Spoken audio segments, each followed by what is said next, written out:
Hello friends, आपका हमारे channel मेधा academy में हार्दिक स्वागत है। आज हम आपके सामने साइंस विषय से रिलेटेड कुछ टॉपिक को डिस्कस करेंगे जो यूपी डीएलएड के सेकंड सेमेस्टर से संबंधित है। क्वेश्चन नंबर 1, अभिनव तारा किसे कहते हैं? अभिनव तारा, आइए सबसे पहले हम अभिनव तारे को समझते हैं। सूर्य के द्रव्यमान से 1.4 गुना से ज़्यादा भारी तारे होते हैं। जब तारे अपने द्रव्यमान को नियंत्रित नहीं कर पाते और इनका केंद्र अचानक से संकुचित हो जाता है, इस अचानक संकुचन से एक महाविस्फोट होता है, उसे हम सुपरनोवा या अभिनव तारा कहते हैं। ये इतने चमकदार होते हैं कि कभी कभी हम इन्हें दिन में भी देख सकते हैं। आइए पढ़ते हैं। जब लाल दानव अवस्था में तारे का द्रव्यमान सूर्य के द्रव्यमान से अधिक हो जाता है, तब तारे का अंत अत्यंत रोचक एवं विस्मयकारी होता है। सिकुड़ने के दौरान उपरांत उत्पन्न हुई ऊर्जा बाह्य को विस्फोट के साथ नष्ट कर देती है। इससे अत्यधिक मात्रा में ऊर्जा मुक्त होती है और इस विस्फोट के साथ अत्यंत दीप्त चमक उत्पन्न होती है। आवरण का यह विस्फोट इतना शक्तिशाली हो जाता है कि इससे एक सेकंड में उतनी ऊर्जा विमोचित होती है जितनी सूर्य लगभग 100 वर्षों में करता है। इसके कारण आकाश बहुत दिनों तक जगमगा उठता है। ऐसे विस्फोटक तारे को हम अभिनव तारा या सुपरनोवा भी कहा जाता है।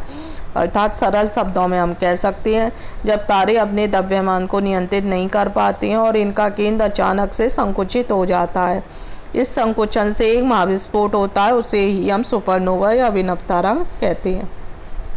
नंबर 2, चंद्र ग्रहण किसे कहते हैं? आइए सबसे पहले हम चंद्र ग्रहण को समझते हैं। चंद्रमा स्वयं प्रकाश नहीं उत्पन्न करता है, वह सूर्य का प्रकाश पड़ने से चमकने लगता है। जब पृथ्वी सूर्य तथा चंद्रमा के बीच में आ जाती है तो चंद्रमा पृथ्वी की छाया में आ जाता है, जिसके कारण सूर्य का प्रकाश चंद्रमा पर नहीं पड़ता और चंद्रमा दिखाई नहीं देता। इसे ही हम चंद्र ग्रहण कहते हैं। ये केवल पूर्णमासी के दिन होता है। आइए पढ़ते हैं। पूर्णमासी के दिन जब सूर्य एवं चंद्रमा के मध्य पृथ्वी आ जाती है तो चंद्र ग्रहण होता है। चंद्र ग्रहण में पृथ्वी की छाया चंद्रमा पर पड़ती है और चंद्रमा पृथ्वी की छाया में छुप जाता है। यदि चंद्रमा पृथ्वी की पश्च छाया में होता है तो चंद्रमा बिल्कुल दिखाई नहीं देता। इस स्थिति में पूर्ण चंद्र ग्रहण होता है। यदि चंद्रमा का कुछ भाग पृथ्वी की उपछाया में हो तो यह भाग हमें आंशिक रूप से दिखाई देता है। इस स्थिति को हम आंशिक चंद्र ग्रहण कहा जाता है। सरल शब्दों में हम कह सकते हैं, पूर्णमासी के दिन जब सूर्य एवं चंद्रमा के बीच में पृथ्वी आ जाती है तो उसे हम चंद्र ग्रहण कहते हैं। यह पूर्णमासी के दिन होता है।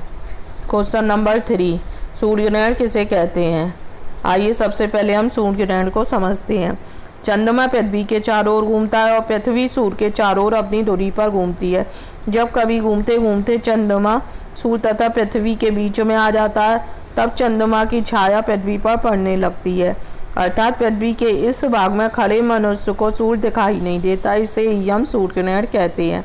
यह केवल अमावस्या के दिन होता है। सूर्य ग्रहण को कभी नंगी आंखों से नहीं देखना चाहिए, इससे आंखों के क्षतिग्रस्त होने की संभावना रहती है। इसे देखने के लिए एक विशेष प्रकार के चश्मे का प्रयोग करना चाहिए। आइए पढ़ते हैं।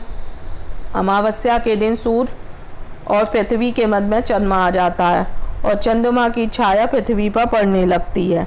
इस स्थिति में हमें सूर्य का वह भाग नहीं दिखाई पड़ता जो चंद्रमा के ढक जाता है। इस स्थिति को सूर्य ग्रहण कहा जाता है। पृथ्वी के जिस क्षेत्र में चंद्रमा सूर्य को पूर्ण रूप से अवरुद्ध कर देता है तो उस क्षेत्र में पूर्ण सूर्य ग्रहण दिखाई देता है। इस प्रकार वह क्षेत्र जो चंद्रमा की उपछाया में होता है, जहाँ सूर्य केवल आंशिक रूप से दिखाई देता है, तो ऐसे स्थान को खंड सूर्य ग्रहण पड़ता है। यदि चंद्रमा की पृष्ठ छाया का केवल छोर ही पृथ्वी को छूता है तो वह वलयाकार सूर्य ग्रहण पड़ता है। अर्थात हम सरल शब्दों में कह सकते हैं, अमावस्या के दिन जब सूर्य और पृथ्वी के मध्य चंद्रमा आता है और चंद्रमा की छाया पृथ्वी पर पड़ने लगती है, इस स्थिति में सूर्य का हमें वह भाग नहीं दिखाई पड़ता जो चंद्रमा से ढक जाता है। इस स्थिति को हम सूर्य ग्रहण कहते हैं। अगर आपको हमारा वीडियो पसंद आया हो तो प्लीज़ लाइक कीजिए, चैनल को सब्सक्राइब कीजिए और शेयर कीजिए। बेल आइकन को प्रेस करना ना भूलिए। Thank you.